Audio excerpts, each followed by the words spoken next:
ខំសម្រាលជាពេលជួ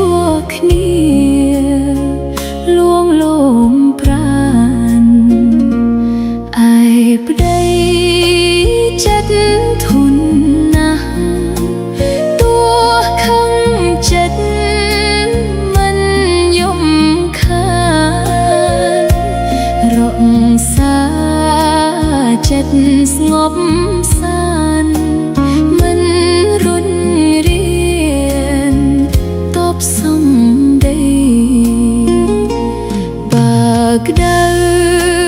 ជួបនឹងក្ដៅនាំមកសៅឥតជោគជ័យងារអ្នកឥតលោកលៃគុំខ្សិនខ្សៃឥតប្រយោជន៍មនុស្សស្រីឆាប់ឆេវឆាវស្ដីពាក្យក្ដៅឆាប់អង្អន់ពេលខឹងគួរលាក់ប្រពន្ធត្រូវចេះធន់លាក់ក្នុងចិត្តកូនអើយស្ងួនជាប្តី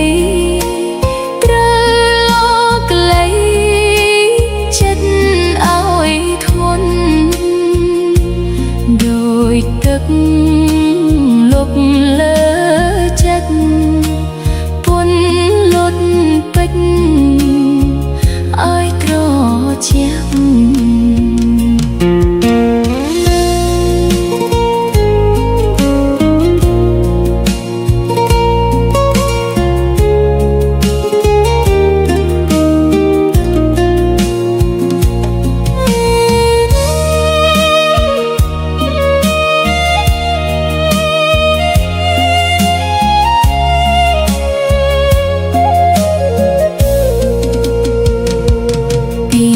ពេជ្រផ្អែមហែមគួរស្ដីនាំរស្មីស្រីលំអភ័ក្រអត់អោនឲ្យគ្នា